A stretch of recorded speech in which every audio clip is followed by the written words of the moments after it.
Welcome to Facts TV News, where everything is true. Jamaican charged for attempting to export cocaine in honey and coffee. A Jamaican man who attempted to export cocaine to the United Kingdom, concealed in honey, coffee, and other household items, is facing charges that could lead to up to 20 years in prison if found guilty of the violations. Michael Anthony Burrell, 59, a construction worker residing in suburban community of Confer in Grenada, was arrested and charged by officers assigned to the drug squad unit with 2 counts of trafficking in controlled drug and 1 count of attempting to export a controlled drug. Police say that the charges were laid following a search of his home, during which several items were discovered. The items found in a black plastic bag contain 1 pound of cocaine with an estimated street value of US $45,454, along with 2 bottles of hair products that also tested positive for the presence of cocaine. Also found were a piece of paper bearing a name, a United Kingdom address, a telephone number, and a receipt bearing the name of the local shipping agency. The police then visited the office of the shipping company to locate and search the box that Burrell wanted to ship to the UK. On Wednesday, 2nd of March 2022, Burrell was taken into the agency, where a large box was retrieved and opened in his presence. The box contained spices, seasoning, cocoa powder, honey, syrup, and coffee. Upon further investigation of each product, a total of 15 packages were concealed within the goods containing 2.33 kilograms of cocaine, said a news release from the Community Relations Department. Police say that the estimated street value of the drug found is approximately US $233,000.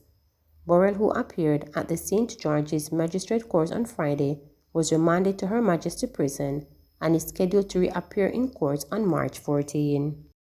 Shift schools given 2 weeks to streamline operations for face-to-face classes. Schools with established shift systems have an additional 2 weeks to streamline their operations to facilitate the full resumption of face-to-face classes.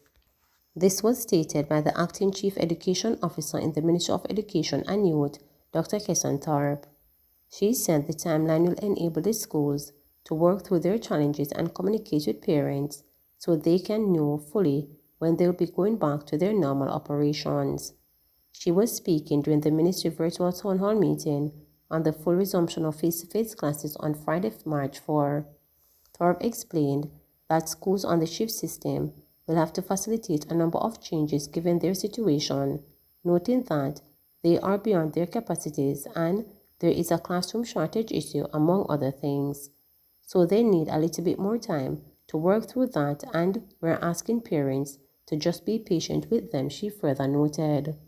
The education officer emphasized that the ministry really wants to have all our students back in the whole-day school environment, especially in light of the learning loss that have suffered over the period of the COVID-19 pandemic. Education Minister says technology will remain a permanent feature in the classroom. Technology will remain a permanent feature of instructional delivery in schools, says Minister of Education and Youth Favour Williams. Her announcement comes as schools prepare for full resumption of face-to-face classes on Monday, March 7. We will still have all the technology that you're used to. We will also have lessons on television because the ministry has its own channels, so they will still be there, Williams advised. She was speaking during the ministry's virtual town hall on the full resumption of face-to-face classes on Friday, March 4.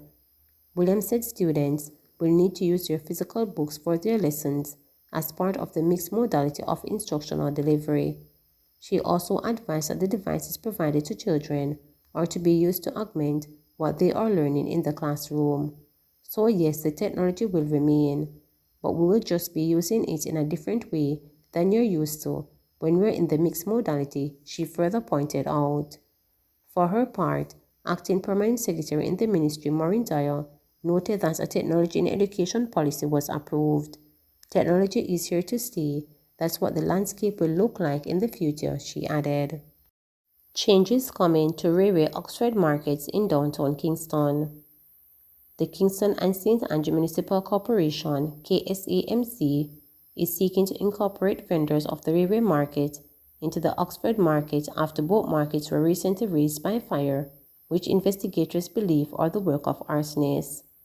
Mayor of Kingston Delroy Williams, along with Minister of Local Government and Rural Development Desmond McKenzie, and Senior Superintendent of Police SSP Michael Phillips toured sections of the downtown Kingston Market district on Wednesday.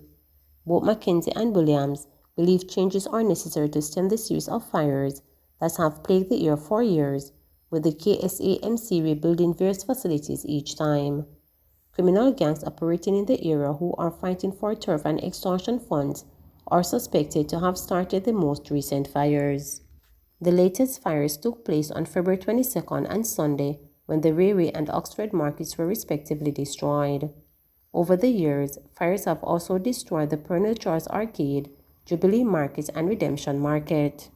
According to Williams, members of the KSAMC will be analyzing plans to turn the Railway Market into a car park and taxi bay that will serve the market district, which McKenzie said comprises of 11 of the 17 markets in the corporate area.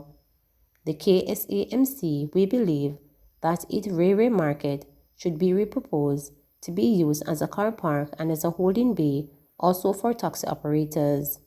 There are issues we're having with the downtown area with respect to parking, especially in the market district, and with respect to the transport network, the taxi operators, and so forth. It's the view that it should be repurposed for that, which is something that is now under discussion, and we will pursue that. We need strong enforcement also with the market area. We have looked at it and some changes will come in the Oxford Mall. We believe that vendors can be relocated from some spaces such as the railway ground to other facilities with enough space, and so that we have better control in terms of managing these spaces, Williams said. Mackenzie added, "My observation is that the situation as it is now presently can't continue. I have spoken to the mayor and I am going to be convening a meeting with several multi-stakeholders in government, the Ministry of Agriculture, the UDC, the Ministry of Local Government, along with the KSAMC, to look at how we are going to improve the situation because we have been having fires consistently." Williams said that while workmen are currently clearing the Oxford market of debris, the City Engineering Department of the KSAMC will be assessing the situation to determine the time and funding that will be needed to refurbish the facility. According to McKenzie, he will discuss with the Ministry of Labour and Social Security the assistance that the government can afford to offer vendors who were impacted by the fires. He said, however, there will be challenges in this regard, as many of the vendors were operating without a permit and were not paying the market fees.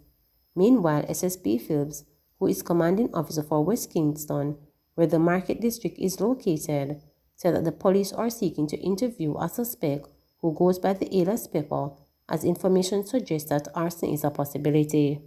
Flip stated that the police are conducting additional work with the Jamaica Fire Brigade to determine the cause of the fire.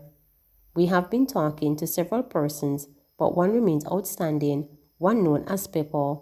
We are appealing to him to turn himself into the police so that we can have him interviewed and determine what course of action, if any, should be taken against him.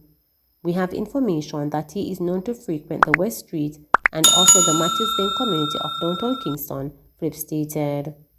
Marcia not over Labour pains.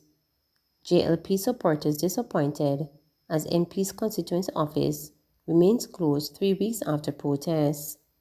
The four councils in Saint and North Eastern have adopted a wait-and-see posture regarding their under-pressure Member of Parliament MP Marcia Smith, who is being given an opportunity to redeem herself by doing a number of things, including reopening her constituency office in St. Anne's Bay.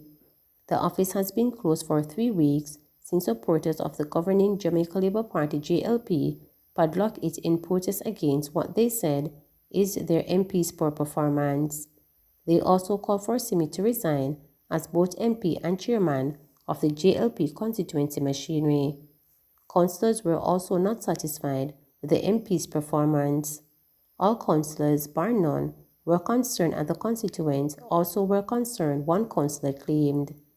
Following the February 3rd protest, the Secretariat at the JLP Era Counter 3, which includes St. Anne constituencies, convened meetings between Smith and the councillors.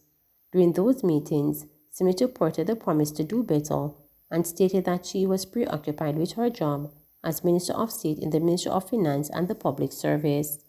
Not everybody can manage both a constituency and a ministry, and that was what affected her. She gave priority to the ministry, and the constituency was neglected, one councillor reported. While the constituents were not satisfied with their MP, the government was pleased with her performance in the Ministry of Finance. Now that the public sector wage negotiations that she was involved in have been sorted out, we believe she needs to focus on her constituency, and that is what she promised to do. So the ball is in her court, added another councillor. According to the councillor, in their deliberations, they were mindful that Smith is a first-term parliamentarian and so perhaps needed more time to cover the learning curves. One councillor noted that their discontent was nothing personal against the MP. My support stands with the people, and so I am supportive of an MP that works with and for the people, the councillor added. It's not a matter of being against a person personally, but I believe that if we are elected to serve, we should do so. At the meetings that were held, almost everybody rejected the MP, but they also told her, "You say you are going to change, and we are giving you time to see if you will change," they stated. But even as they wait to see the change, some JLP supporters in the constituency are already tempted to place a strike against the MP's name, citing the continued closure of the constituency office. One councillor reported that 3 weeks closure of the office speaks volume about the MP. The people have a right to demonstrate if they feel something is not going right in the constituency. But what do you do as the MP? What do you do after? If I was the MP and that happened to me, the following morning my office would be open, the councillor argued. Another of the councillors underscored the importance of having the constituency office up and running urgently. We know that the office is a safe haven and ground for residents of North East St. Anne, especially the St. Anne's Bay Division, who use it to visit and look for their political directorate. It is not good for it to still be closed, the councillor opined. Reporters have made numerous attempts to get a response from Smith, but the number provided for her has been ringing without an answer. She was chosen by the JLP Secretariat to contest the 2020 election in St. Anne Northeastern after the previous MP, Shahini Robinson, died in 2020 following a prolonged illness. Robinson represented the seat in Parliament for 20 consecutive years after scoring an upset victory for the JLP in 2001 by-election. Smith, an attorney at law by training, is also the daughter of the late former St. Anne Southwestern MP, Ernest Smith of the JLP. Please remember to subscribe, like, share, and click the notification bell for daily updates.